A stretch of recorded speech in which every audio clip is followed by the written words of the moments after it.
Subscribe करें और bell दबाएं ताकि कोई खबर रह न जाए।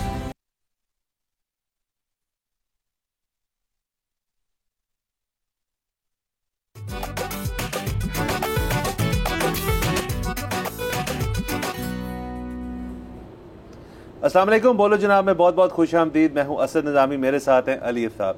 नाज़रीन, इसी शो पे हमने बहुत दफ़ा स्टॉक मार्केट को एक्सचेंज किया है, स्टॉक मार्केट के अंदर जो एक्टिविटीज़ हैं उनके बारे में बहुत गुफ्तगू की है।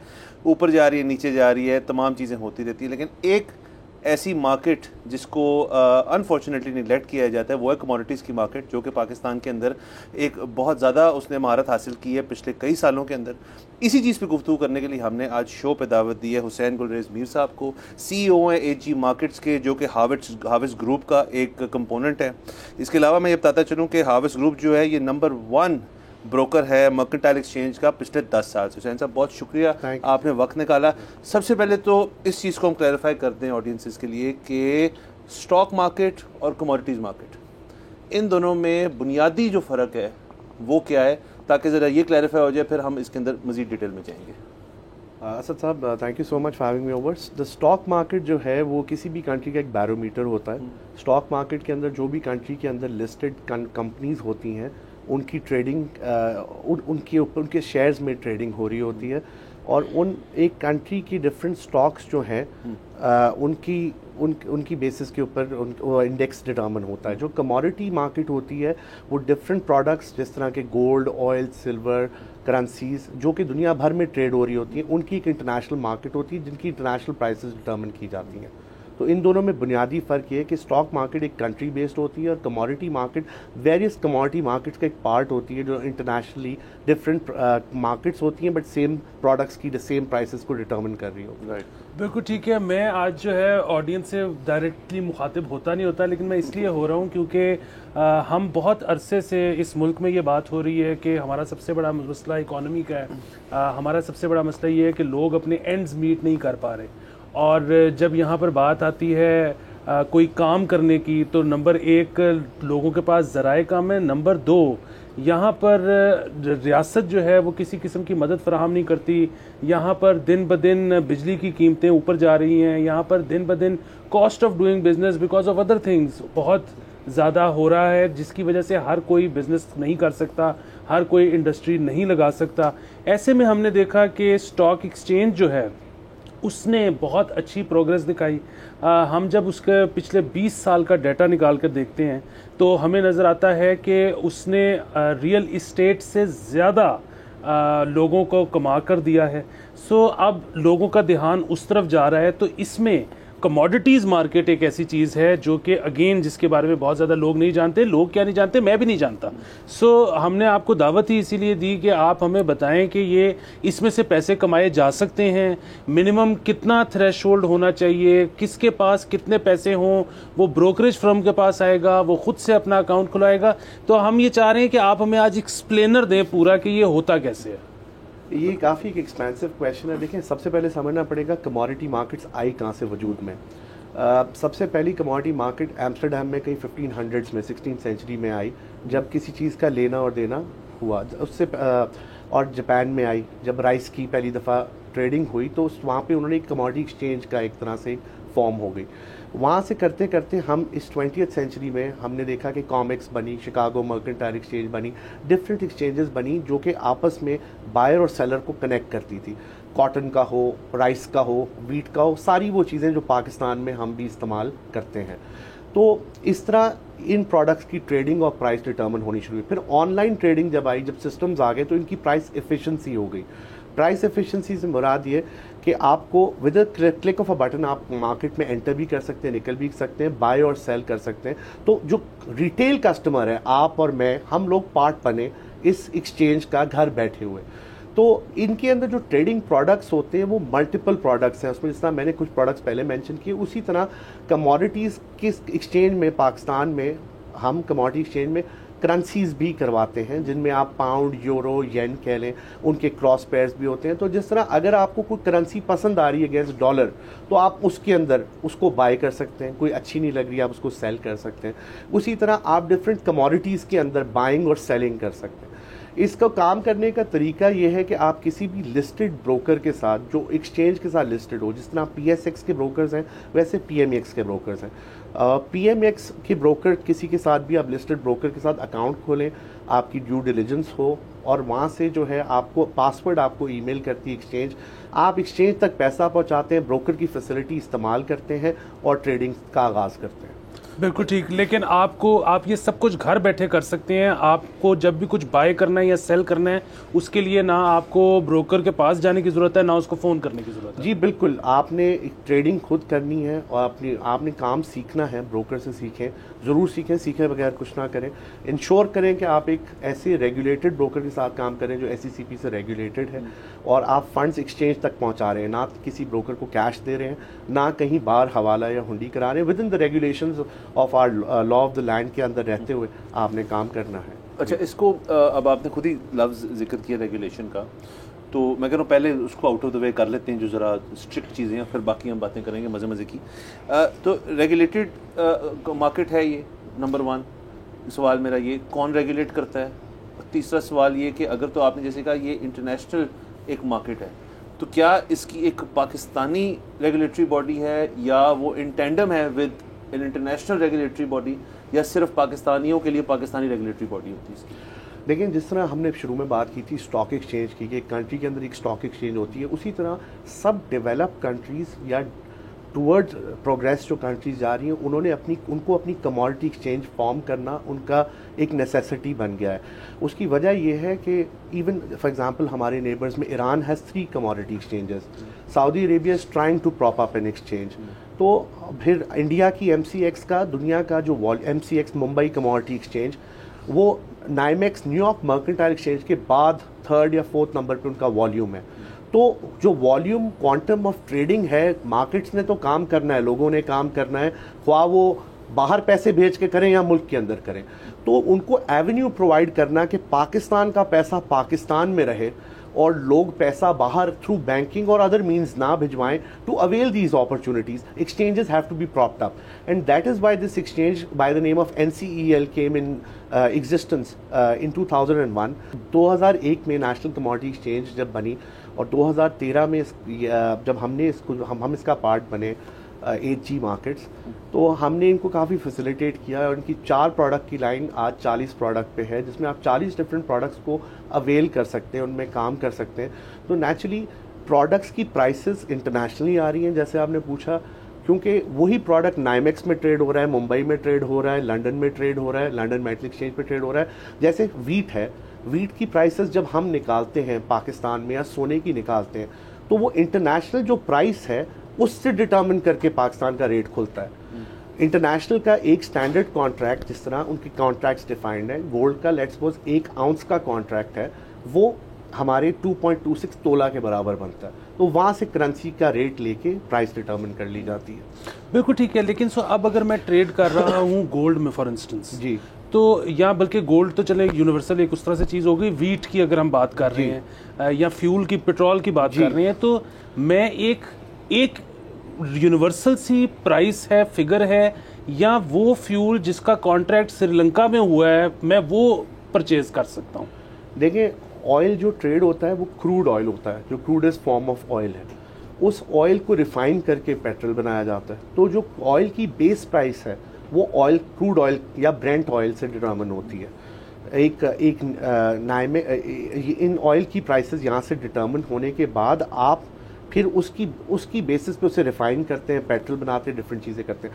हम जो ट्रेड करते हैं वो उस चीज़ में काम कर रहे हैं जो पाकिस्तान में या बाहर क्रूड ऑयल के अंदर काम हो रहा है, जो कि रॉएस्ट फॉर्म ऑफ ऑयल है। जिस तरह आप गोल्ड के अंदर काम करते हैं वैसे ऑयल में करते हैं, वीट में करते हैं, तो प्राइस वहाँ से डिटर्मिन हो रही है। बिल्कुल ठीक है। अच्छा, कौन कौन सी ऐसी चीज़ें, कारोबार में नफ़ा नुकसान तो एक तरफ है, कौन कौन सी ऐसी चीज़ है जिसपे हम कहते हैं कि जी हैंड हो गया है, ये कोई करप्शन हो गई है, ये कोई पैसे हथिया लिए गए हैं, ऐसा कुछ होता है इस फील्ड में?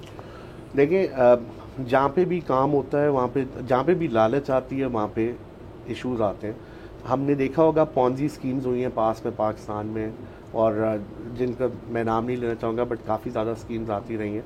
असल में जहाँ पे भी लोग जो है वो समझते हैं कि रिटर्न हमें मंथली मिलना शुरू हो जाएगा, फिक्स मिलना शुरू हो जाएगा, ऐसा कुछ भी नहीं होता। इट्स अ मार्केट, जैसे स्टॉक मार्केट होती है, आपने ट्रेड करना है ऑन अ रेगुलर बेसिस जिस तरह आप करते हैं, और आपने मार्केट के अंदर से पैसे कमाने या मार्केट को देने। तो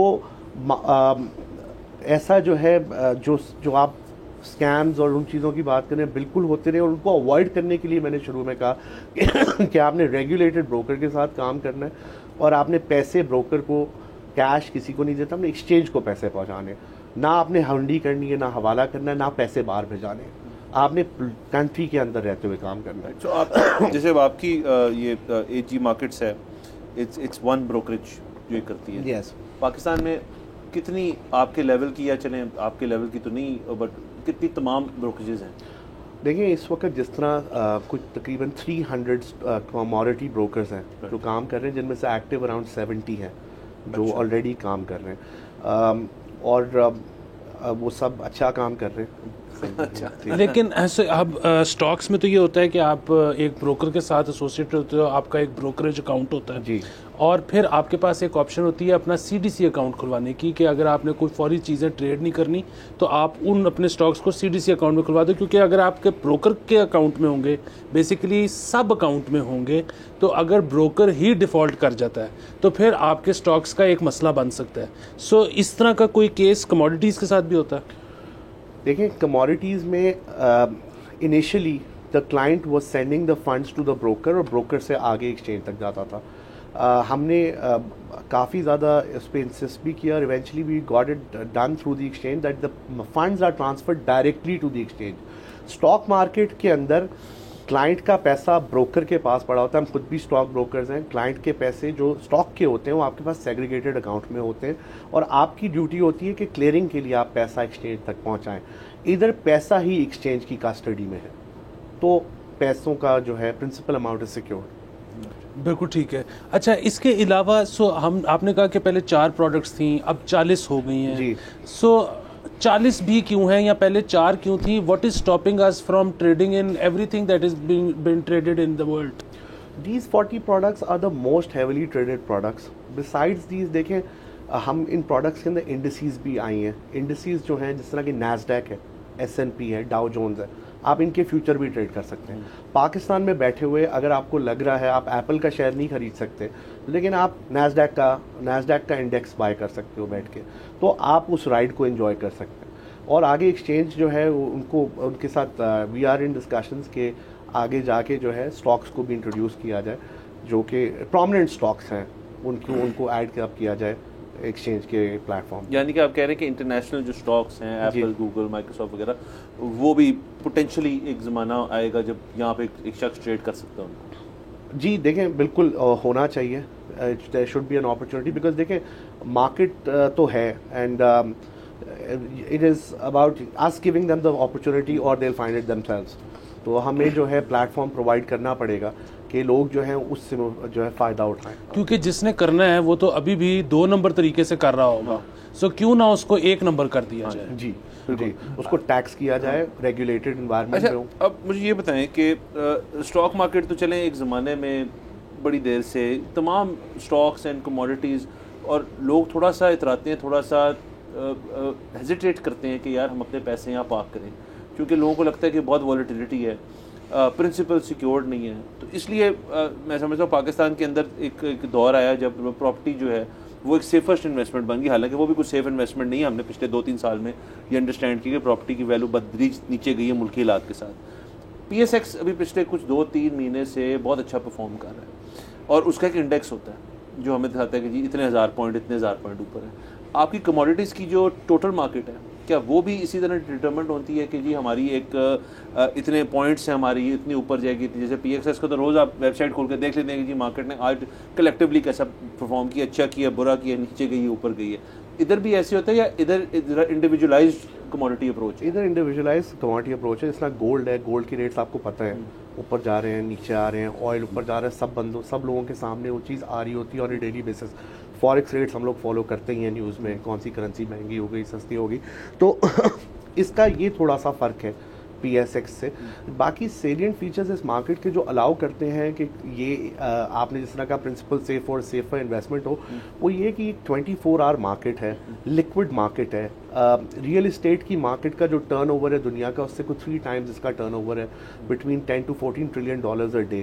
क्योंकि प्रोडक्ट लाइन बहुत रेंज है, लेवरेज पे काम हो रहा है। जब मैं लेवरेज की बात करता हूँ तो उसका मतलब ये है कि आप 5 रुपए के इफ 100 रुपए का नफ़ा और नुकसान देख रहे हैं, तो आप जो है आपको अपॉर्चुनिटी मिलती है कि आप मार्केट से कभी भी एग्जिट कर सके, एंटर कर सके, और बायर और सेलर हमेशा खड़े होते हैं।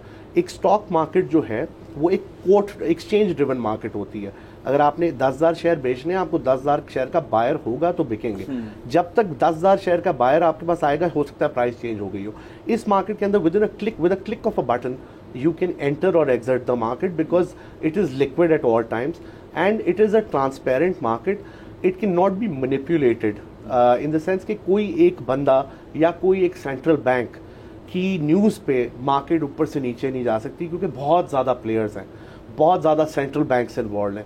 देखें, एक करेंसी है, जिस तरह पाकिस्तानी इंटरेस्ट रेट 22% से इन्होंने 20.5% किया, तो नेचुरली उसका इम्पैक्ट रुपये पे आता है। लेकिन जब आप एक बात करते हैं इंटरनेशनल कमोडिटीज़ की या चीज़ों की, एक कोई न्यूज़ एलिमेंट आता है, फॉर इंस्टेंस अगर US का जॉब डेटा अच्छा आ जाता है, तो उस जॉब डेटा की वजह से जो है वो डॉलर की प्राइस पे, डॉलर पे भी इम्पैक्ट आएगा और गोल्ड वीकर जाएगा, क्योंकि गोल्ड एक सेफ हेवन है। तो मल्टीपल इंस्ट्रूमेंट्स को यहाँ पे हम इसी बात को कंटिन्यू कर रहे हैं। यहाँ पे जाना है ब्रेक के ऊपर, प्लीज स्टे विद अस।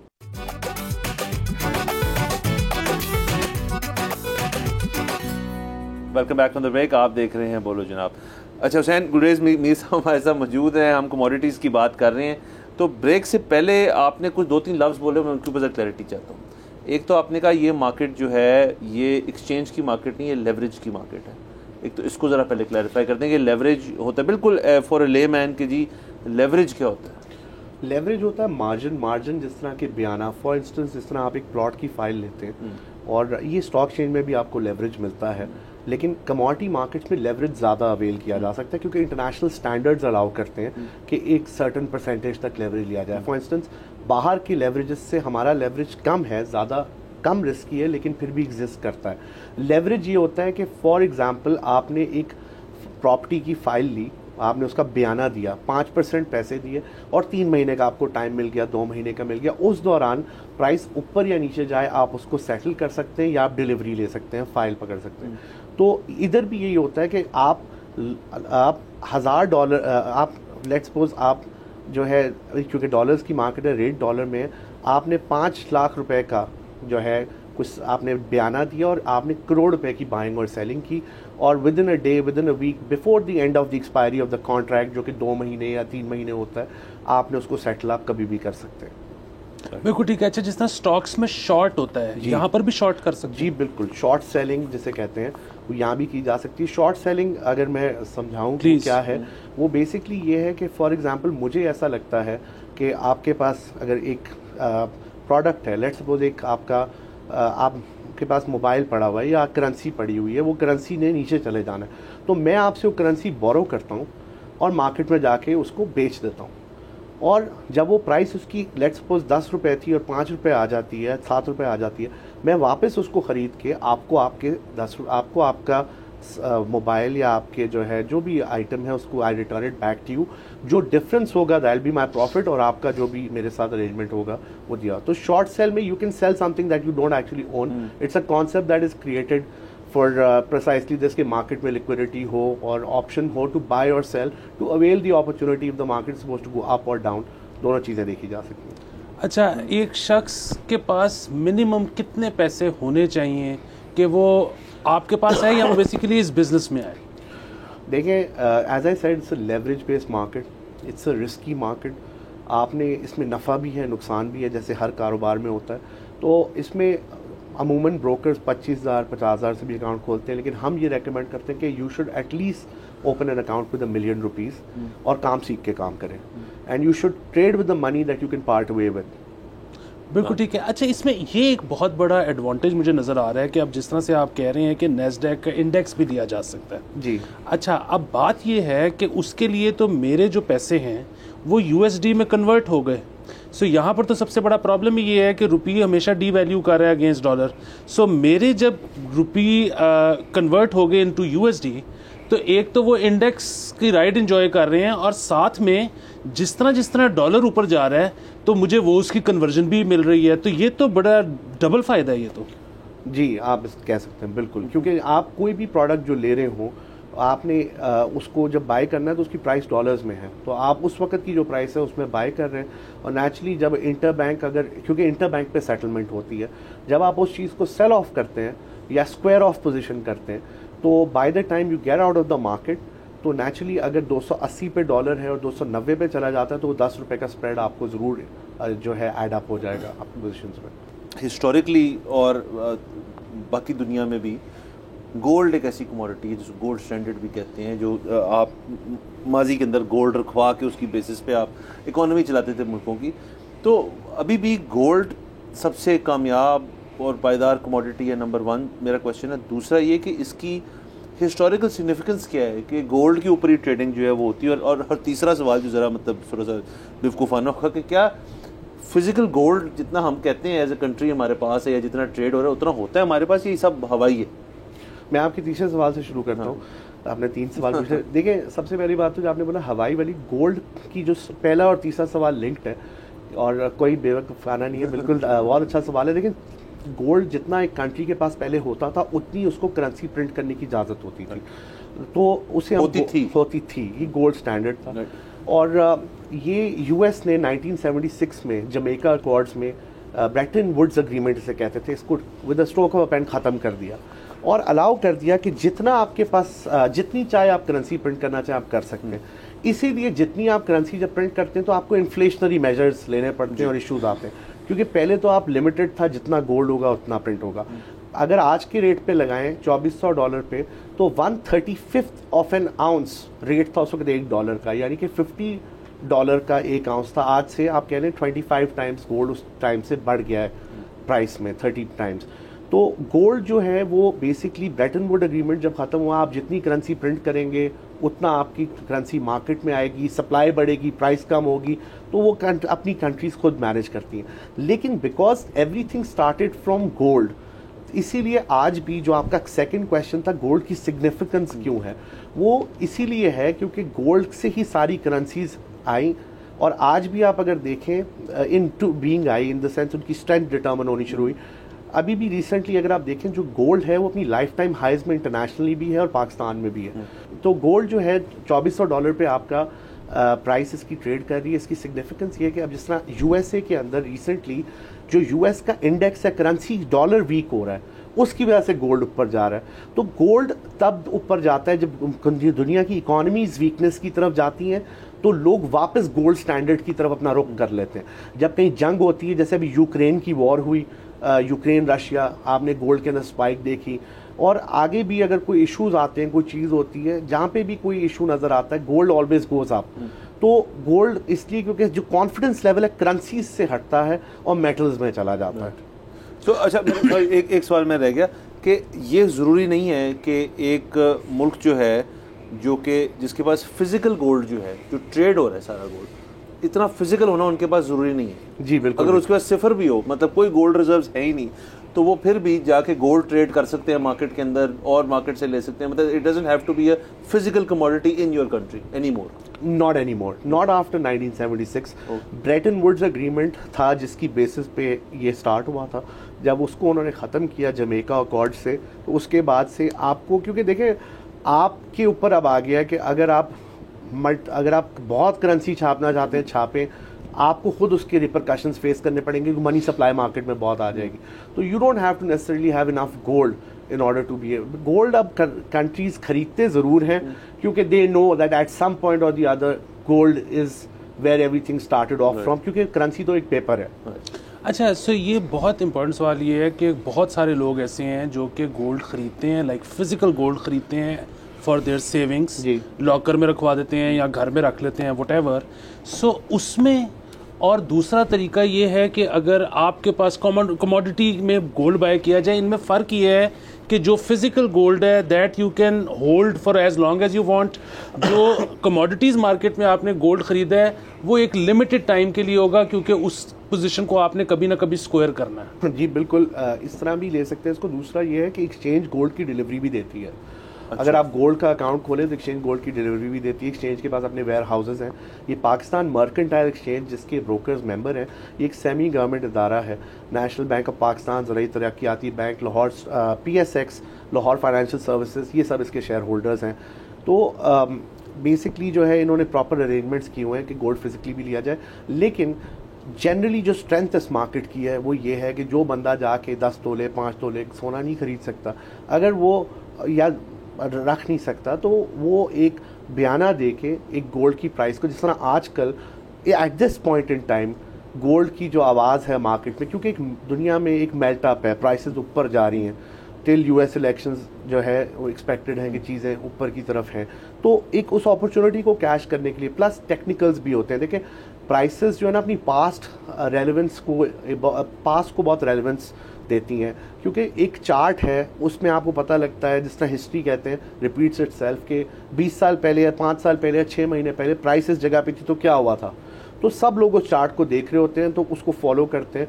तो टेक्निकल्स इन्हें कहते हैं। इन टेक्निकल्स की बेसिस पे गोल्ड इस वक्त जिस जगह पे खड़ा हुआ है, यहाँ से it can go up a lot, और अगर यहाँ से इंटरनेशनली 2380 2350 से नीचे चला जाता है, जो कि जहाँ जो क्रॉस करके आए, तो मजीद $200 नीचे, लेकिन अप साइड पे it has room to cross $3000। Future की ज़रा बात कर लेते हैं कि फ्यूचर में कौन सी ऐसी कमोडिटीज़ हैं जो कि आप देखते हैं ट्रेडेबल उनके अंदर, जैसे बहुत लोग लिथियम की बात करते हैं।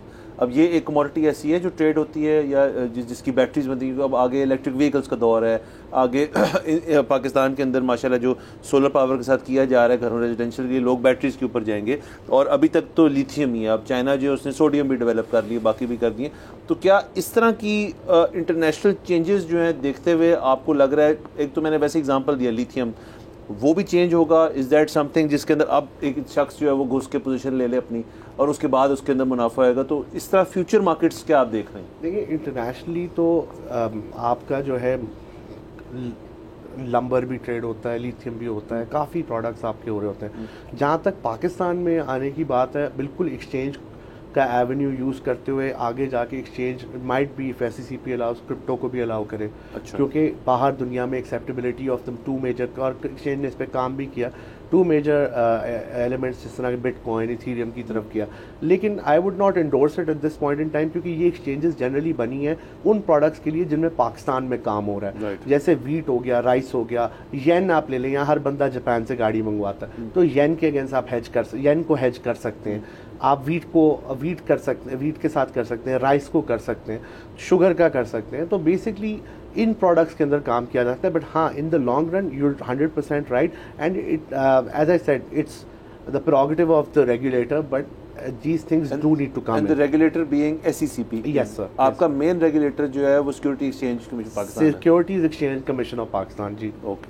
अच्छा, बिल्कुल ठीक। सो एक और चीज़ ये है कि आप नेस्डैक जो है ये सिर्फ एक इंडेक्स है जिसमें डील कर रहे हैं, या इसके अलावा भी कोई इंडेक्स हैं? एक्सचेंज अलाउ करती है जी नैस्डैक, डाउ जोन्स, निक्की जो जापान की है, और S&P 500 जो US की, तो 3 US की और 1 जापान की एक्सचेंज पर ट्रेड। और इस पे जो सबसे बड़ा सवाल यहाँ पर आजकल है कि इस पे टैक्स कितना पड़ता है?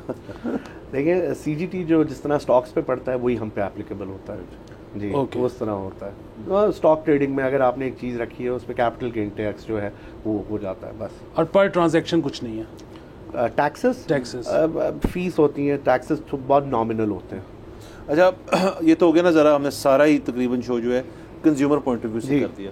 आप कहाँ आते हैं सारी चीज़ के अंदर, कि मतलब how does your company make money?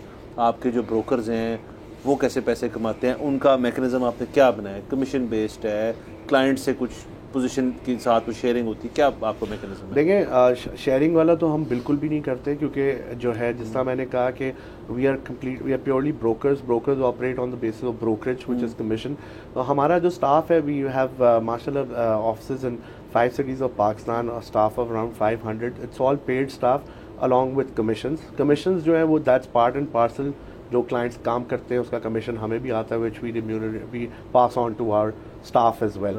हमारा रोल जो है ना बेसिकली हमारे स्टाफ का, हमारा क्लाइंट को from getting him on board making sure that हम उसको पूरी सर्विस दें, क्लाइंट को एजुकेट करें मार्केट के बारे में, क्लाइंट एजुकेशन। और अब SCCP ने भी इस पर बहुत काम किया, उनका एक इदारा IFMP है, वो एजुकेशन के ऊपर बहुत काम कर रही है। जब तक लोगों को लिटरेट नहीं, क्योंकि देखिए आपका सवाल शुरू में था और बिल्कुल बजा था कि स्टॉक मार्केट और इसकी इतनी अवेयरनेस में फ़र्क क्या है, क्योंकि ये मार्केट उससे ज़्यादा कॉम्प्लिकेटेड मार्केट है लेकिन रिवॉर्डिंग मार्केट है। ये इसको आपको समझ के करना पड़ेगा। जब आप समझेंगे आपको मज़ा भी आएगा कि काम क्या है। स्टॉक मार्केट के अंदर जो है आपको पता है क्या कंपनियां हैं, क्या शेयर्स हैं, इट्स अ डिफरेंट मार्केट। तो इधर ही हम आपको इसी को कंटिन्यू करेंगे कि डिफरेंसेस यहाँ में जाना एक ब्रेक के ऊपर, प्लीज स्टे विद अस।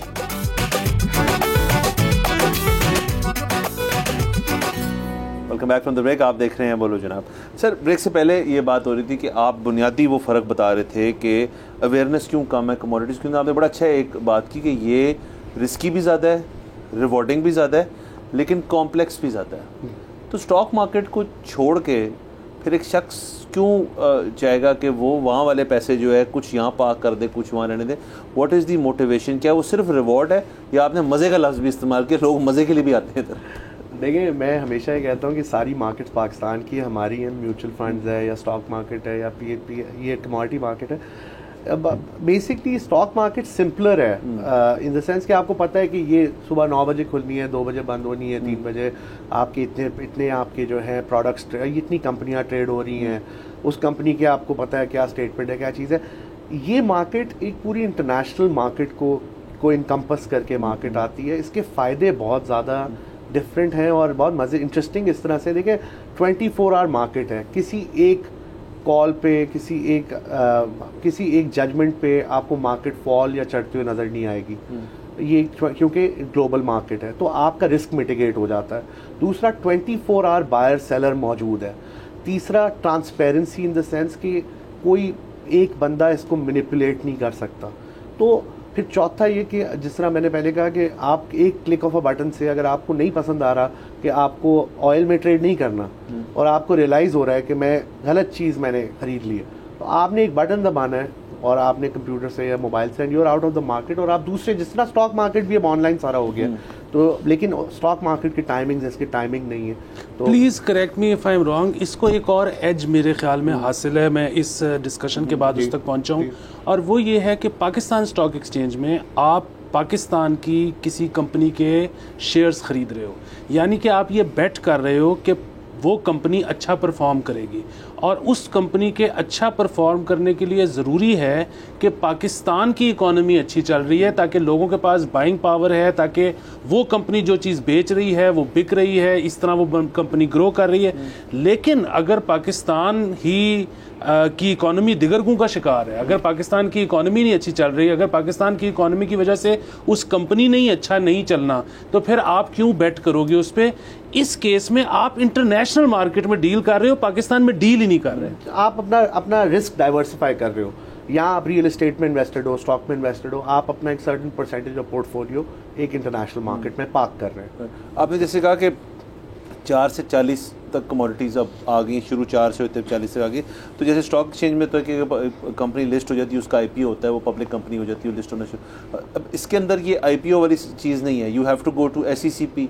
आप सारे ब्रोकर इकट्ठे होंगे, सारी जो मर्केंटाइल एक्सचेंजेस हैं वो इकट्ठे होकर जाएंगी इनके पास और जाके कहेंगे जी कि हमें ये कमोडिटी लग रहा है कि ये पाकिस्तान में निगलेक्ट हो रही है यहाँ पे भी इसकी इंटरेस्ट है। एलर्ट से पाकिस्तान में नहीं है वो कमोडिटी, लेकिन आप लोग चाहते हैं कि आपकी एक्सचेंज पे और ब्रोकर्स को एक्सेस हो उसके पास। तो क्या SCCP की इतना थ्रेशोल्ड है कि वो इस 40 को अगले साल चाहते हैं कि 10 साल बाद 50 हो, 60 हो, 100?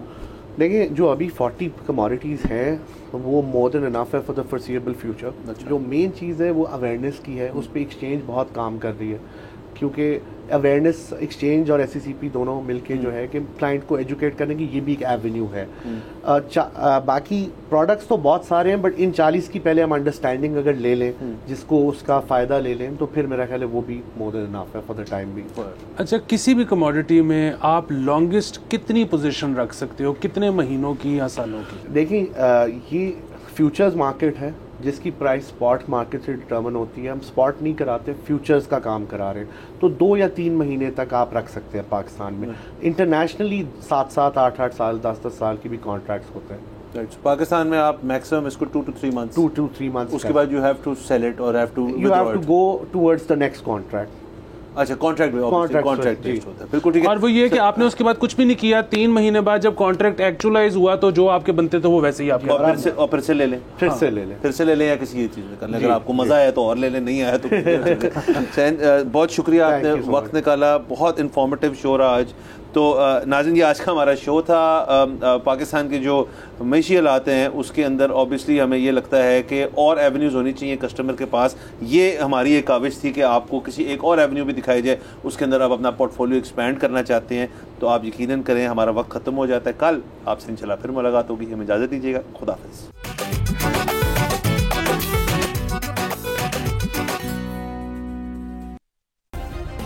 सब्सक्राइब करें और बेल दबाएं ताकि कोई खबर रह न जाए।